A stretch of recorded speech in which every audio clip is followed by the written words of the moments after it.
TTV বাংলার পক্ষ থেকে আমি তানিশা এসেছি আমাদের ট্রিপটক অনুষ্ঠানের প্রথম পর্ব নিয়ে। আজ আপনাদের নিয়ে যাব ভারতের সবচেয়ে প্রাচীন আদিবাসীদের গ্রাম ওড়িশার মালকানগিরি জেলার হন্দ্রাহেলে। সঙ্গে থাকবে তৃপ্তায়নদা, একেবারেই আদিবাসীদের কাছাকাছি। এই উপজাতিটির নাম বন্ডা। বাকি ইতিহাস বলবে তৃপ্তায়নদা। আজ থেকে কয়েক লক্ষ বছর আগে ভিয়েতনাম ভূখণ্ড থেকে একটি বিশেষ গোষ্ঠীর মানুষ ভারতীয় ভূখণ্ডে প্রবেশ করে ছোটনাগপুর এবং দণ্ডকারণ্যের গভীর জঙ্গলে থাকতে শুরু করে। তখন অস্ট্রেলিয়া মহাদেশ ছিল ভারতের খুব কাছেই। প্লেট টেকটনিকের ঘটনা তখন ঘটেনি, তাই তাদের বলা হতো প্রোটো অস্ট্রোলয়েড। এরাই ভারতে আসার পর মুন্ডা উপজাতি হিসেবে পরিচিত হয়। হ্যাঁ বন্ধু, ঠিক তাই। এক অসাধারণ প্রাকৃতিক পরিবেশের মধ্যে বসবাস করে ভারতের সবচেয়ে প্রাচীনতম উপজাতি বন্ডা। বন্ডাদের সম্পর্কে জেনেছিলাম যখন খুব ছোট, অর্থাৎ বিশিষ্ট নৃতত্ত্ববিদ এবং লেখক আশুতোষ ভট্টাচার্যের লেখায় এবং ভেরিয়ার এলভিন, যিনি এদেরকে নিয়ে গবেষণা করছিলেন, তার লেখা বন্ড হাইল্যান্ডার্স এই বইটার মধ্যে। ওড়িশার মালকানগিরি জেলায় যদি কখনো আসেন তাহলে তার সবচাইতে উচ্চতম এলাকায় পৌঁছাবেন এবং সেখানে গিয়ে দেখবেন এই সম্পূর্ণ বিচ্ছিন্ন একটি গ্রাম সেখানে রয়েছে, সম্পূর্ণ নিজের স্বাতন্ত্র্য বজায় নিয়ে।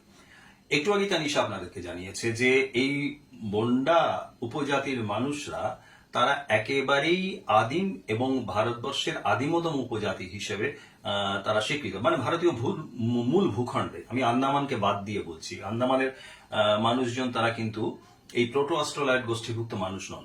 যাই হোক না কেন, সেখানে পৌঁছে তাদের যে গ্রাম, সেই গ্রাম অত্যন্ত ছোট একটি গ্রাম। এখানে 30-40 ঘরের বসবাস এবং সেগুলো খুব ঘেঁষাঘেঁষি করে, খুবই একের সঙ্গে অপরের মধ্যে ফারাকটা খুব কম, কেননা সেখানে জায়গা কম, পাহাড়ের উপরে জায়গা কম।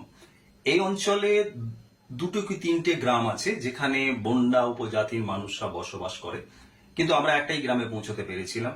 চারদিকে ভারতীয় সামরিক বাহিনী, কেননা এটা সেই রেড করিডোরের জায়গা যে সম্পর্কে অন্য কোনো সময় পেলে আমরা আলোচনা করব। স্বাভাবিকভাবেই সেখানে সুরক্ষার মাত্রা অত্যন্ত বেশি এবং নিকটবর্তী শহর মালকানগিরি বা কোরাপুট থেকে অনেকখানি দূর, প্রায় 30-35 কিলোমিটার দূর।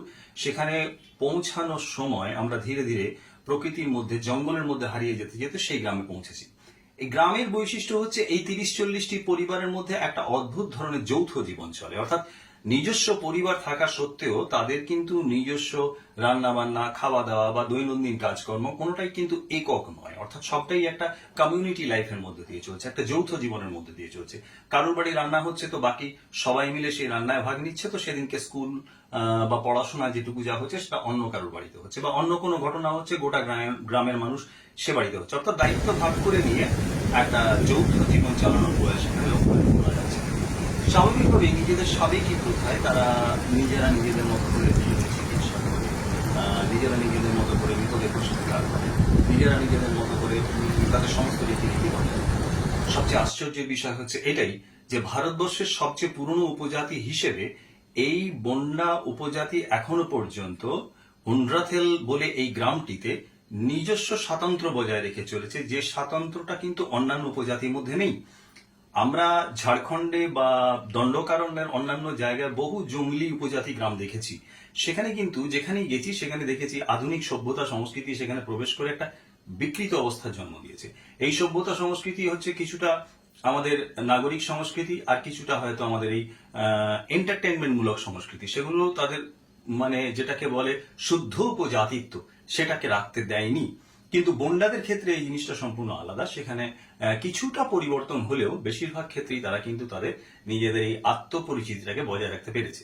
গ্রামের মধ্যে যেখানে দেখা যাচ্ছে কোথাও কোথাও মুরগি চড়ছে, কোথাও কোথাও জলের কাজ হচ্ছে, কোথাও কোথাও রান্নার ব্যবস্থা হচ্ছে, আর মোটামুটি বেড়া দেওয়া প্রত্যেকটা ঘরের আলাদা আলাদা সীমানা, এবং সেটা পার্বত্য গ্রাম না সমতলের গ্রাম আলাদা করে বোঝা মুশকিল, কিন্তু তবুও তাদের এই অস্তিত্বটাই বুঝিয়ে দিচ্ছে যে তারা নিজেদের আত্মস্বাতন্ত্র্যটা বজায় রাখতে চায়। যদিও ভারত সরকার এবং ওড়িশা সরকারের সহযোগিতা প্রতি মুহূর্তেই এখানে আমরা দেখেছি। চারদিকে হচ্ছে সামরিক বাহিনী ঘিরে রেখেছে সবটাকেই। এদের শিক্ষা ব্যবস্থা খুব একটা উন্নত কিছু নয়, এখনো পর্যন্ত শিক্ষার আলো সেখানে পৌঁছায়নি।